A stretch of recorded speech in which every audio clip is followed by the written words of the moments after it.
사도 바울이 2차 전도 여행을 다니면서 세우게 된 교회는 총 4군데가 있습니다. 빌립보 교회가 있고 데살로니가 교회, 그리고 오늘 베레아 교회가 시작이 되는 것을 보게 되고요. 그리고 고린도 교회가 세워지는 것이 2차 전도 여행에 전체적으로 또 세워지는 교회들의 모습임을 우리가 오늘도 보고 계속해서 보게 될 것입니다. 베레아라는 곳은 사울이 2차 전도 여행에 가면서 한 번도 생각했던 계획했던 곳은 아닙니다. 그것을 알 수 있는 사실이 바로 우리가 방금 읽었던 10절 말씀에서 그 단서를 찾게 되는데요. 같이 한번 다시 읽어보겠습니다. 시작. 밤에 형제들이 곧 바울과 실라를 베레아로 보내니 그들이 이르러 유대인의 회당에 들어가니라. 지금 말씀을 보니까 분명히 9절까지는 데살로니가에서 말씀을 전하다가 어려움이 생기게 되었습니다. 지난 시간에 보니까 분명히 사도 바울이 3주에 걸쳐서 안식일에 회당에 가서 말씀을 3번 전했습니다. 그랬더니 놀라운 일이 일어났어요. 거기 있었던 경건한 헬라인들이 예수님을 영접하게 되고 귀부인들도 영접했더라라는 것을 우리가 보게 됩니다. 그런데 거기서 또 영접하는 사람이 있으면 또 반대적인 사람들이 분명히 등장을 하게 되죠.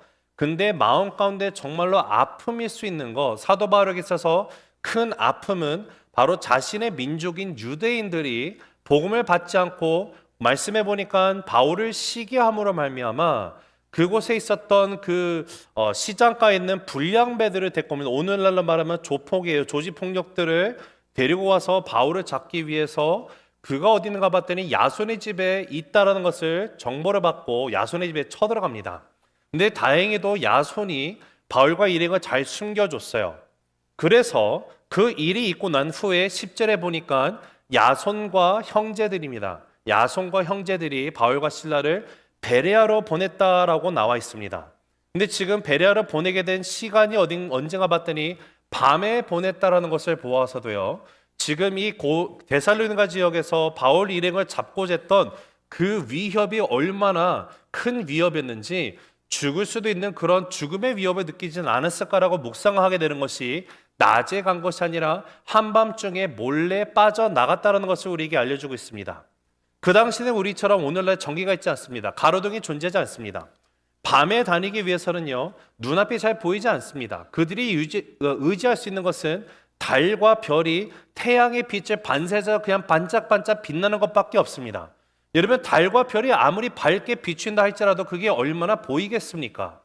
그렇기 때문에 그 당시에 어딘가 먼 거리를 가려고 하면 약 남서쪽으로 80km입니다. 데살로니가에서 베레까지 80km 떨어진 곳인데 그곳을 가기 위해서는 낮에 이른 아침에 출발하는 것이 오히려 타당합니다.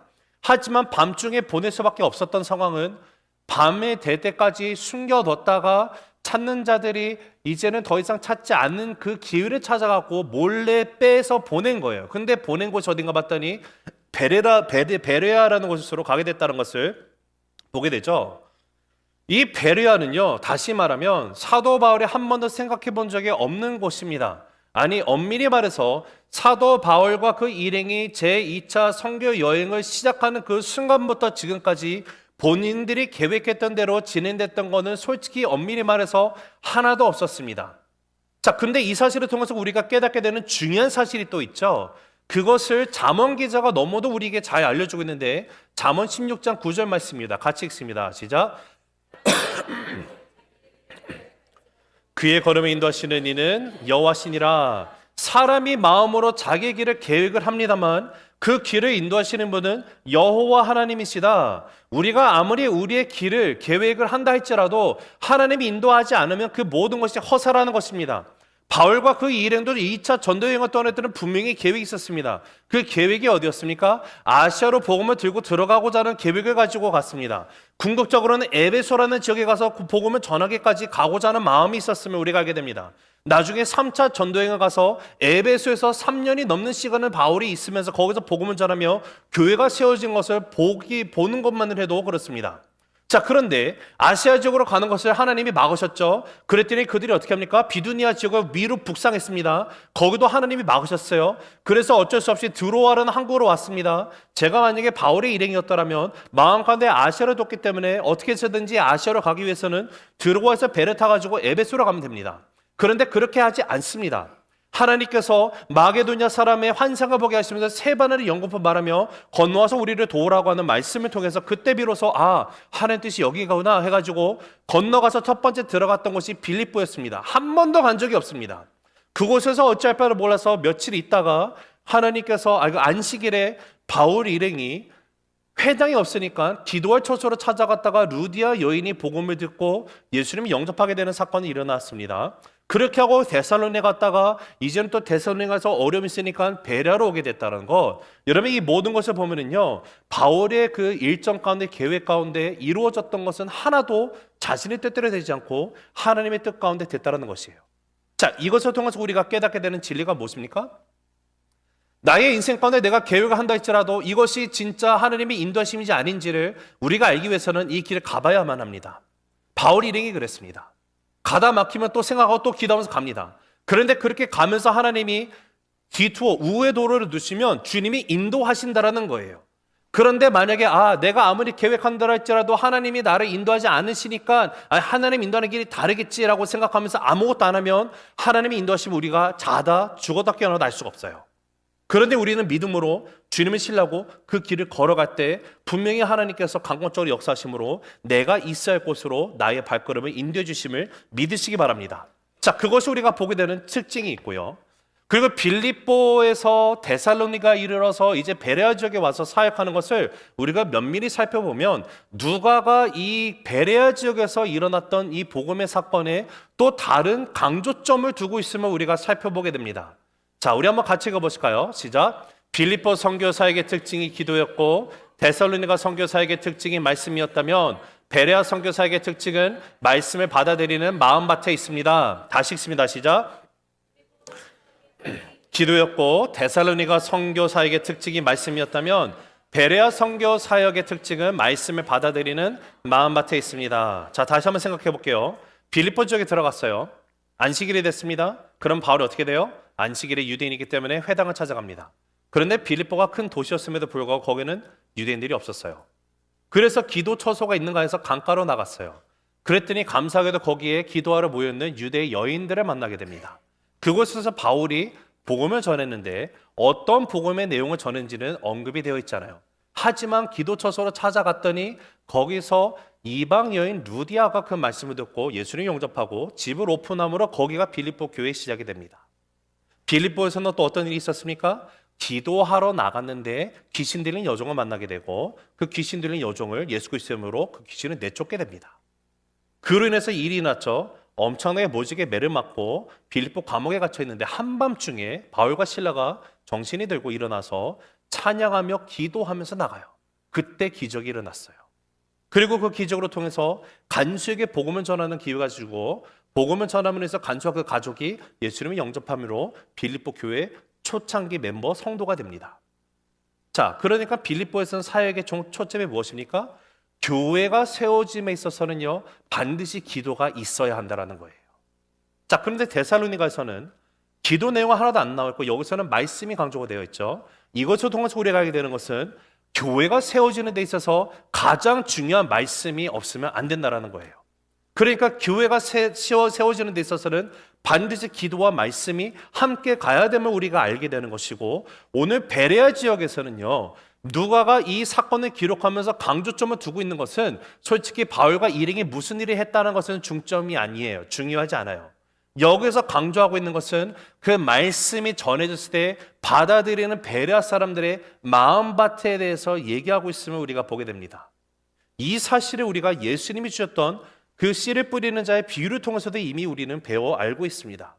말씀의 씨를 농부가 나가서 씨를 밭에 뿌리는데 그 씨는 무엇을 상징한다고 예수님이 말씀하셨죠? 하나님의 말씀. 그리고 이 밭에 4가지 종류의 밭이 있는데 이 밭은 무엇을 뜻합니까? 상징합니까? 그 하나님의 말씀 받는 자들의 마음의 상태입니다. 이 4가지 밭 가운데 유일하게 열매를 맺는 밭이 있는데 그것은 옥토밭이다라고 예수님이 분명히 말씀하셨어요. 나의 마음 상태가 중요한 거예요. 내 마음밭이 하나님의 말씀의 씨앗이 심겨지고 이게 자라서 열매를 맺기 위해서는 우리는 반드시 내 마음이 옥토밭이 되어야 됩니다. 그런데 베레아 사람들이 그러한 마음밭이 있었다는 것을 우리가 보게 돼요. 그러니까 지금 베레아 이 교회 사건을 보면서 우리가 강조하고 나가야 되는 거, 우리가 초점을 둬야 되는 것은 베레아 사람들의 마음 가운데 있는 그 마음밭이 어땠는지를 우리가 함께 보고 그 마음밭처럼 되기 위해서 우리 또한 함께 기도하고 나가야 되는을 믿습니다. 오늘 말씀 가운데 우리에게 주어지는 두 가지 도전은 바로 이것입니다. 자, 첫 번째 읽겠습니다. 시작. 말씀을 간절한 마음으로 받으라. 한 번 더 읽습니다. 시작.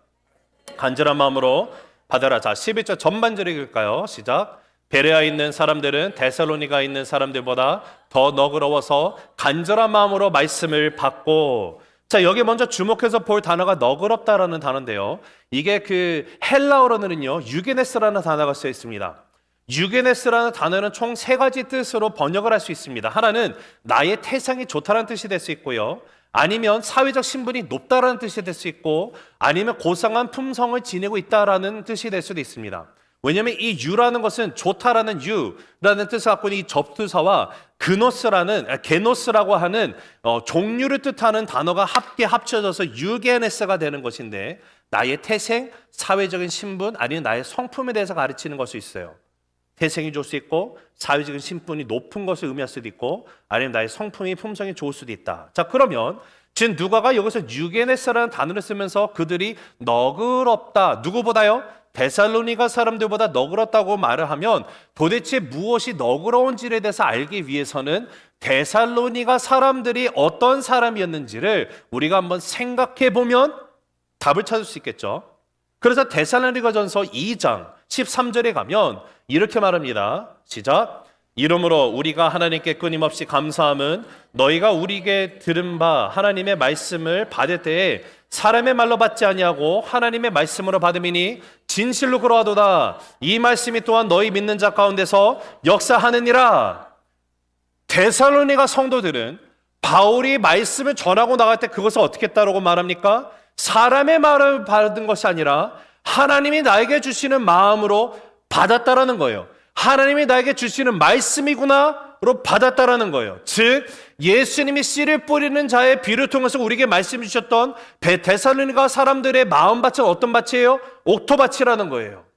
자, 그 씨 뿌린 비유를 예수님께서 풀어 설명하신 것이 마태복음 13장 23절인데 읽습니다. 시작. 좋은 땅에 뿌려졌다라는 것은 말씀을 듣고 깨닫는 자니 결실하여 어떤 것은 100배 어떤 것은 30배가 되느니라 하시더라. 자, 좋은 땅에 뿌려진 것에 대해서 말씀하시면서 말씀이 열매를 맺게 되는데 어떤 것은 100배, 60배, 30배. 자, 그러면 여기서 한번 궁금증이 생길 수 있을 만한 것은 100배는 100%고 60배는 60%, 30배는 30%인가?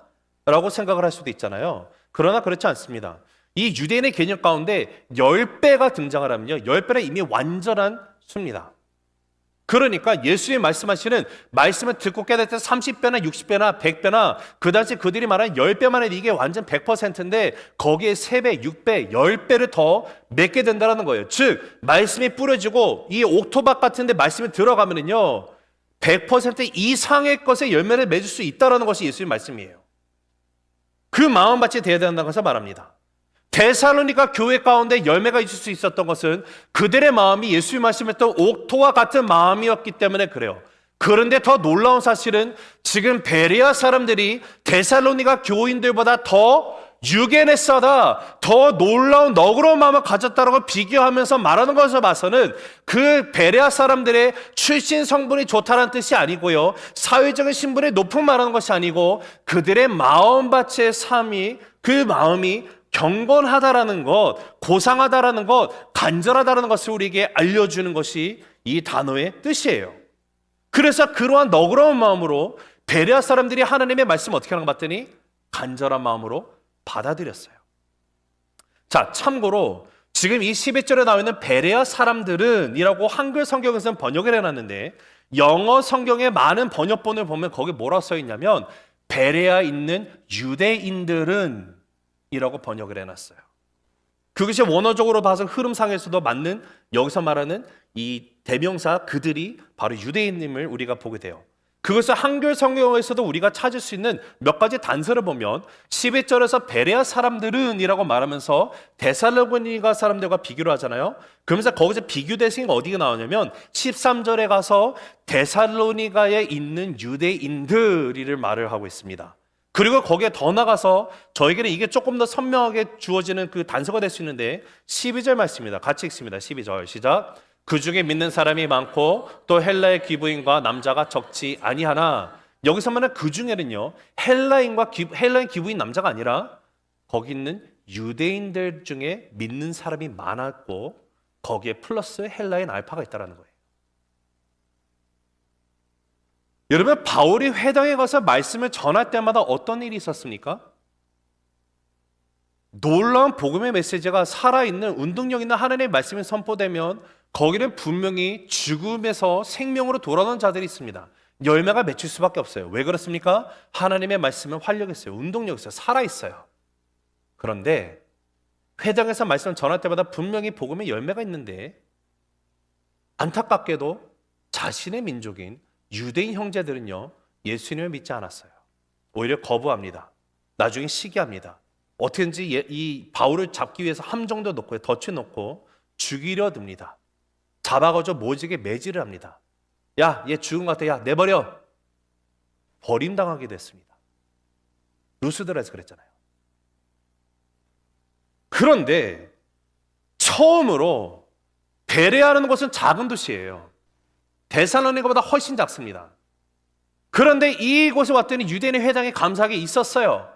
자, 제가 바울 입장에서 묵상해봤어요. 제가 베레아에 갔는데 유대인 회당에 갔다는 것은 분명히 6월절입니다. 6월절에 가서 또 회당에 들어갔더니 가서 말씀을 전하고 있는 사람 듣고 나중에 또 바른의 기회를 받아서 제가 이제 또 바울의 입장에서 이 구약에 말하는 예언의 말씀, 메시아 말씀 있죠. 우리 형제들이요, 이 말씀이요 예수 그리스도를 가리키는 겁니다. 하나님께서 독생자신 예수님을 우리에게 보내주셨고요, 십자가에서 모든 죄를 위해서 죽으시고 3일 만에 진실로 말씀하신 대로 부활하셨습니다. 만일 너희가 너희 입으로 예수를 주를 신하고 마음가운데 하나님이 그를 죽은 자 가운데서 살리셨으면 부활하셨음을 믿으면 너희는 구원 얻는다는 말씀, 길이요 진리요 생명이신 예수님, 나로 말미암지 않아 하나님께 올 수 있는 자가 없다라고 하신 예수님의 말씀, 그곳이 맞습니다. 여러분, 구원에 있어서는요, 할례가 조건이 될 수 없습니다. 오직 우리는 믿음으로, 오직 은혜로, 오직 말씀으로, 오직 예수 그리스도로 인해서 우리가 구원받았다는 사실을 우리가 알게 됩니다. 예수님이 우리가 그토록 기다리던 메시아였다는 사실이에요. 이것을 풀어 설명했는데, 제가 만약에 바울이라면요, 트라우마가 있지 않았을까? 혼자 묵상해 보는 거예요. 왜 그럴까요? 회당 가는 곳마다 내 유대인 형제들이 나를 죽이라고 해요. 목숨 걸고 전하는 거예요. 베레아라고 다를까요? 근데 어떻게 보면 이제 좀 맷집이 생겨가지고 가서 덤덤해 내 전할 말은 그래, 무익한 종이 할 것은 주의 뜻대로 그냥 행하는 것이지, 주님께서 나를 이 말씀을 전하라고 부르셨으니 가서 전해지, 가서 담대히 전했는데 이제 기다리는 거야. 이제 누가 나를 싫어할 텐데. 근데 그게 아니라 놀랍게도 많은 유대인 형제들이 이 말씀 가운데 반응하고 나가요. 여러분, 저는 이게 얼마나 큰 은혜가 됐냐면 하나님이 마치 바울과 그 일행을요, 베레아하는 곳으로 일부러 보내시고 그곳에서 유대인 형제들의 마음이 열려서 그들의 마음이, 간절한 마음을 들을 수 있는 옥토밭이었기 때문에 그 복음의 열매를 맺게 하심으로 마치 하나님이 바울을 위로하는 것처럼 저는 들리는 거예요. 하나님이 은혜를 주시는 거예요. 바울아, 네가 그토록 원하는 너의 형제들도 나의 계획 가운데 포함되어 있는 내 백성이야. 너는 가서 담대하게 전하기만 하면 돼. 얼마나 큰 위로가 됐을까요? 왜냐면 그 후에 이제 아덴에 가서 거기서 이제 철학적인 논쟁이 일어나 거기서 아무 열매 맺지 못해요. 그리고 베레에서도 우리가 읽은 것처럼 핍박이 있어가지고 도망가듯이 가요. 그런데 하나님이 베레아에 있는 사람들, 유대인들 플러스 헬라인 알파들에게 그 복음의 메시지가 들어가는 놀라운 역사를 허락하셨어요. 근데 그 역사가 어떻게 일어났는가? 누가가 강조하는 것이 무엇입니까? 하나님의 말씀을 받는 마음밭의 중요성을 말하고 있어요. 사랑하는 성도 여러분, 하나님의 말씀은요, 간절한 마음으로 받는 거예요. 간절한 마음으로 받지 않으면 하나님의 말씀은 내 인생 가운데 어떤 능력도 일어나지 않습니다. 빌립보에서의 루디아가 간절한 마음으로 하나님의 말씀을 받지 않았습니까? 그랬더니 루디아 집에서 교회가 시작됐어요. 데살로니가에서 많은 헬라인 여인들이 간절한 마음으로 하나님의 말씀을 받고 나갔습니다. 수많은 경건한 헬라인들, 그 귀부인들이 있었어요. 근데 거기 또 누가 있는가 봤더니 야손이라는 인물이 있어요. 간절한 마음을 받으니까 야손의 집에서 또 교회가 시작이 됐습니다. 그런데 데살로니가보다 더욱 간절한 마음으로 하나님의 말씀을 받는 자들이 있었으니 그들이 누군가 봤더니 베레아에 있는 사람들이라는 것이에요. 그들의 품성을 나타내는 표현이 유게네스예요. 베레아 교인들의 신앙이 얼마나 좋은지 표현해 주는 단어가 그들은 데살로니가보다 더 너그럽다, 유게네스하다라는 거예요. 여러분, 베레아 교인들이 얼마나 신앙이 좋았는지 우리가 알 수 있는 것 중에 하나가, 많은 학자들이 종합적으로 이렇게 결론을 내리면서 얘기를 하는데요. 바울이 13편의 편지를 썼습니다. 그 13편이 다 우리 신약 성경에 들어와 있죠. 근데 13편의 편지를 쓴 거 보면 대부분이 바울이 전도 여행을 다니면서 복음을 전하고 세워진 교회를 향한 편지들이었어요. 자, 우리가 지금 2차 전도 여행을 보고 있으니까 2차 전도 여행에 쓰였던 교회들 4군데를 한번 생각해 보겠습니다. 자, 첫 번째, 빌립보 교회를 향해서 쓰진 서신이 뭘까요? 빌립보서. 야, 우리 성도들 대단하시면 어떻게 하셨습니까? 자, 빌립보서의 내용이 무엇일까요? 교회 안에서 갈라졌어요. 교회 안에서 분열이 있어요. 그 분열의 문제를 다루는 것이 빌립보서예요. 자, 그러면 데살로니가 교회를 향해서 쓴 서신은 뭘까요? 데살로니가 전서와 후서 2편이나 편지를 썼네요. 오메? 왜 얘네는 2편이야? 자, 데살로니가 교회 안에 문제가 무엇이냐면요, 잘못된 재림론에 휘둘려 버렸어요. 그러면서 하나님의 거룩함을 잃어버려요. 데살로니가 교회가 정신을 못 차립니다. 그 교회를 향해서 쓴 2편의 서신이 데살로니가 전후서예요. 자, 고린도 교회를 향해서 쓴 서신이 뭘까요? 고린도 전서와 후서. 바울이 썼던 서신 가운데 가장 큰 문제를 겪고 있던 교회가 고린도입니다.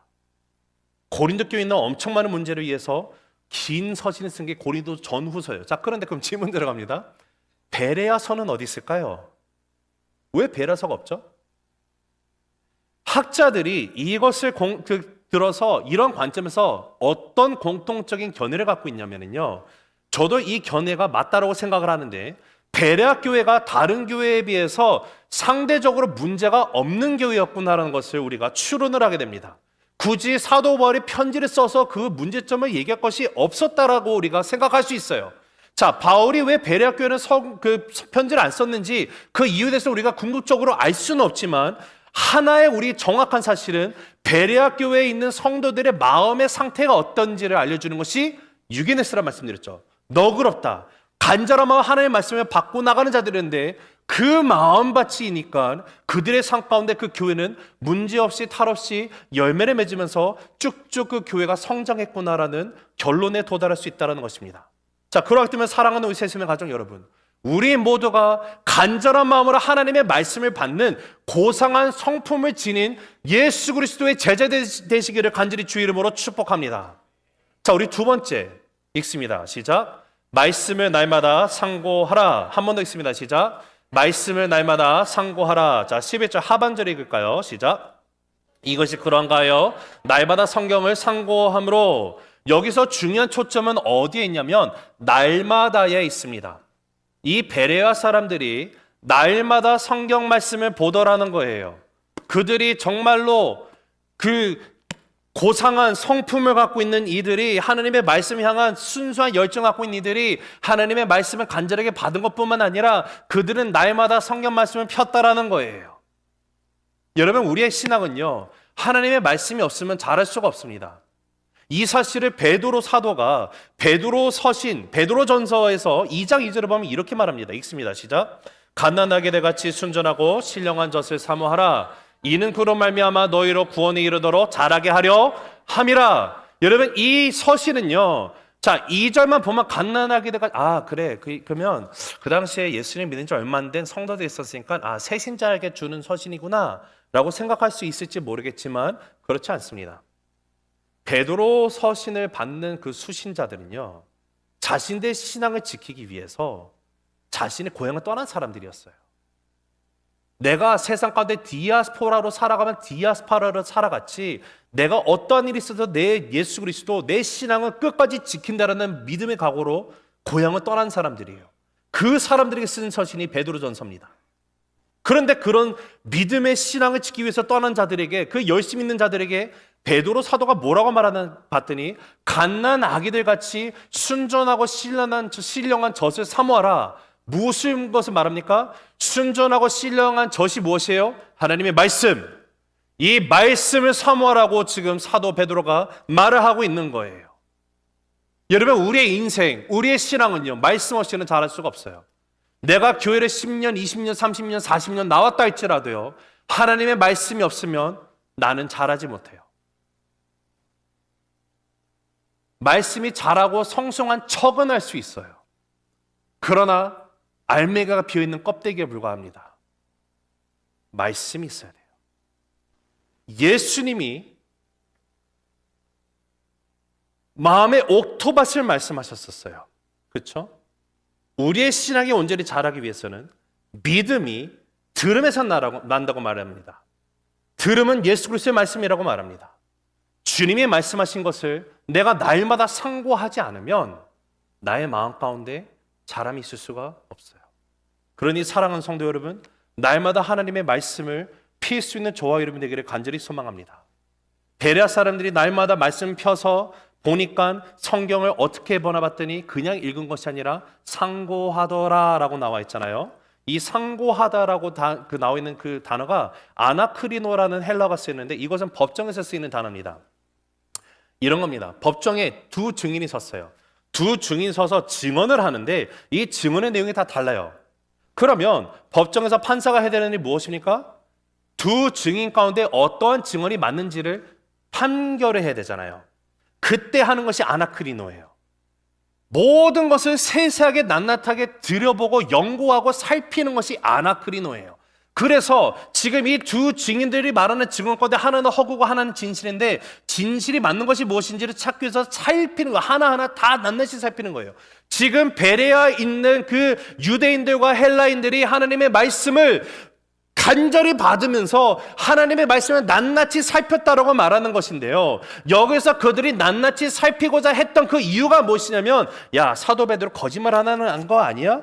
이런 마음으로 하나님의 말씀을 낱낱이 살핀 것이 아니에요. 만약에 그들의 인생 가운데 마음의 목적과 그 이유가, 야, 저 설교자 또 거짓말 하시네, 내가 한번 말해서 이거 보여줘야지, 이런 마음으로 봤다면요, 이들의 마음을요, 그들이 데살로니가 사람들보다 더욱더 너그럽다는 표현이 쓸 수가 없습니다. 그런데 이 베레아에 있는 그 성도들, 왜 이들이 그렇게 하나님의 말씀을 낱낱이 살피고 나갔을까요? 제가 묵상을 해봤어요.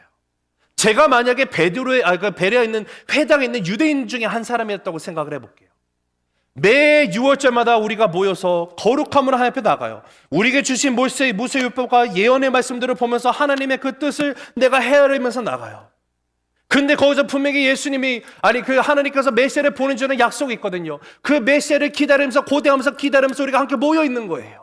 그런데 어느 날 바울이라는 분이 와가지고 하나님의 말씀을 풀어서 구약에 있는 예언된 메시아의 말씀, 이 메시아가 누구신지를 예수 그리스도라는 사실을 알려주면서 예수님이 하셨던 사건과 그 역사를 알려주는 거예요. 나한테 설명해 주는 거예요. 그러면서 이게 진리라고 말하면서 할례를 받아서 너희가 구원받는 것이 아니야. 우리 선조들도 할례 제대로 하지 못했잖아. 모세율법 제대로 지키지 못했잖아.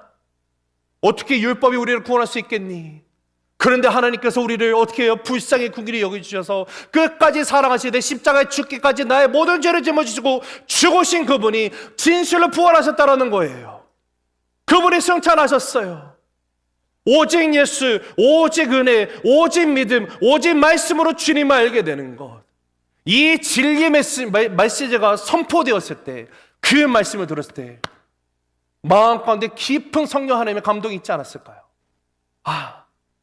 내가 기다렸는 메시아가 이미 오셨구나. 그 메시아가 더 알고 싶은 거예요. 그러니 계속해서 말씀을 상고하는 거죠. 더 알고 싶은 거예요. 여러분, 예수님을 내가 영접했다라는 증거 중에 하나가 뭔지 아십니까? 마음 가운데요, 하나님의 말씀이 궁금해져요. 말씀을 배우고 싶은 갈망이 생겨요. 왜 그럴까요? 성령 하나님이요, 예수님이 우리에게 분부하신 모든 것들, 그 뜻을 깨닫게 하시고 떠오르게 하신다고 하세요. 말씀이 살아 움직이기 때문에 그래요. 그래서 우리가 주변에 예수님을 믿은 지 얼마 안 되신 분들 가운데 정말 말씀 성경 공부에 갈망이 있고 막 갈급한 사람들 향해서 뭐라고 말하죠? 아, 저분 지금 뜨겁다고. 아, 믿은 지 얼마 안 돼서 뜨겁다고. 자, 근데 그게 맞는 말이지만 그게 얼마나 슬픈 말로 들리는지 아십니까? 저한테는 그 뜨거움이 여러분한테 있습니까? 왜 뜨거움이 사라졌습니까? 여러분, 만약에 하나님의 말씀을 펴서 읽는 것, 말씀을 공부하는 것, 말씀을 듣는 것, 여기에 대해서 뜨거움이 없잖아요. 여러분, 그거 영적으로 되게 위험한 겁니다. 하나님의 말씀이 내가 더 이상 재미가 없다니요. 여러분, 그것만큼 위험한 거 없어요. 만약에 내가 하나님의 말씀에 향한 갈망이 사라졌으면요, 우리 기도해야 돼요. 하나님, 주님의 말씀에 향한 이 열정 다시 회복시켜 주시기 바랍니다. 내 마음이 예전에 그렇게 뛰었었는데 하나님, 이제는 내가 뭔가 아는 척하면서 내 의가 드러나기 시작합니다. 아직도 내 안에 내 의가 펄떡펄떡 뛰고 있습니다. 성령 안에 내 의가 철저히 죽게 하시고 주님의 말씀으로 나를 채워주시옵소서. 여러분, 이 기도해야 돼요. 베레아 성도들은요, 바울이 전한 말씀에 그냥 만족한 것이 아니었어요. 그게 진리다 보니까 이 말씀을 상세히 알고자 하는 갈망과 열정 가지고 더욱더 보는 거예요. 의심의 눈으로 말씀을 보는 것이 아니에요. 진리의 말씀이기 때문에, 이 진리를 내가 놓치면 안 되기 때문에, 그래서 그들은 예수님이 말씀하신 옥토밭의 마음, 그 마음을 지닌 고상한 성품을 지닌 사람들이었어요. 간절함한 하나님의 말씀을 받습니다. 그리고 그 말씀을 날마다 붙들고 살아가요. 여러분, 그러니 그 교회가 잘 될 수밖에 없겠죠. 왜 그럴까요? 하나님이 주신 약속이 있기 때문에 그래요. 우리가 시편 1편을 보면 복 있는 자와 그러지 못한 자에 대해서 하나님의 이분법이 나와요. 복 있는 사람은요, 하나님의 말씀을 즐거이 주야로 묵상하는 자로다. 그들은 시냇가에 심겨진 나무들처럼 시절에 따라 열매를 맺고 잎사귀가 늘 푸르고 하는 모든 일 가운데 형통함이 있도다. 그러나 악인은 그렇지 않으며 그들은 바람에 나는 겨와 같도다. 사랑하는 성도 여러분, 하나님의 말씀을 주야로 즐거이 묵상하면요, 주님이 주시는 분명한 약속이 있어요.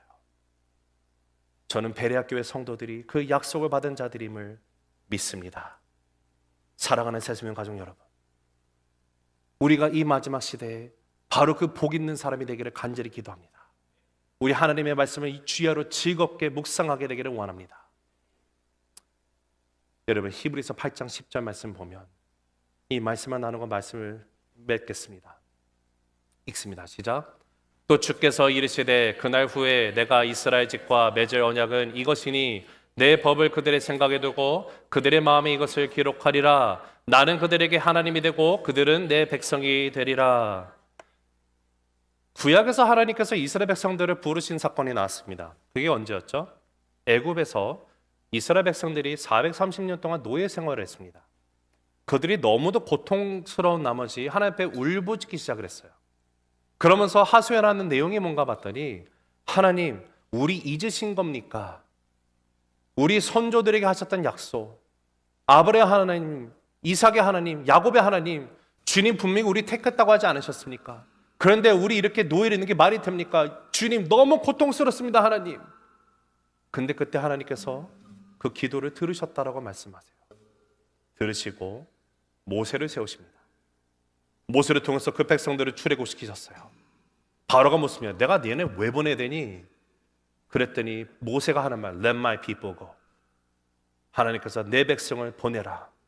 그들이 내가 명하는 산에 가서 나를 예배할 것이다. 출애굽이 일어납니다. 시내산에 도달했어요. 하나님이 명하신 산. 그곳에서 하나님께서 이스라엘 백성들과 언약을 맺는 사건이 십계명을 주시는 사건이에요. 모세가 산 꼭대기에 올라서 주님을 만나고 있어요. 하나님께서 친히 이제는 이스라엘 백성들이 나의 택한 백성으로서 그들이 반드시 지켜야 되는 그 10가지 계명을 주십니다. 그것을 어떻게 주셨어요?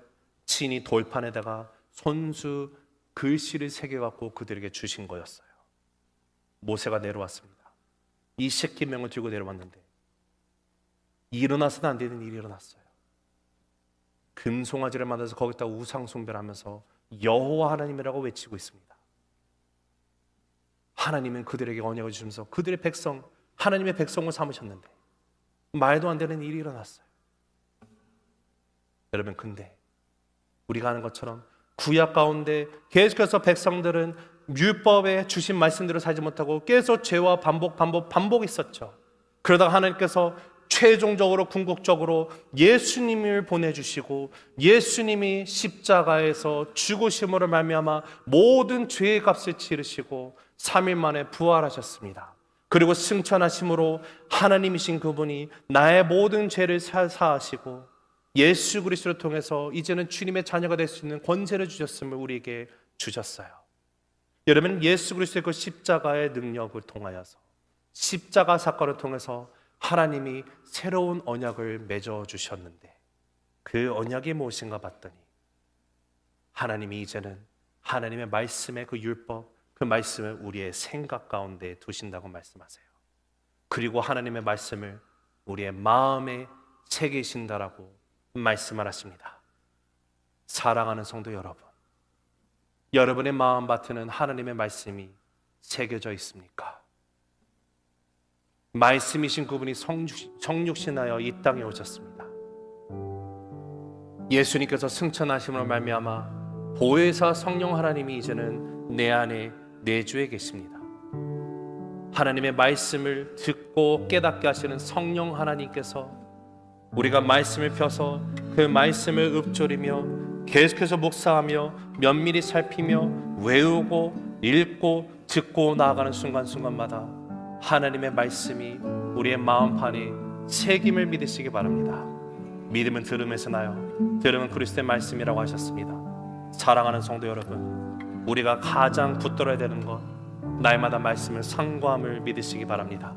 말씀이신 예수 그리스도가 내 안에 계시기 때문에 말씀이 나의 삶 가운데 마음 가운데 깊이 영원히 새겨졌기 때문에 우리는 항상 기뻐하며 쉬지 말고 기도하고 범사에 감사할 수 있는 그 이유, 그 근원은 바로 하나님의 말씀이 나의 인생 가운데 있음을 함께 고백하기를 소망합니다. 말씀을 맺습니다. 여러분, 빌립보 교회에서는 교회가 세워지기 위해서 기도가 필요했다는 사실을 우리에게 보여줍니다. 데살로니가 교회에서는 교회가 세워지기 위해서 가장 중요한 하나님의 말씀 선포가 있어야 됨을 우리에게 보여줍니다.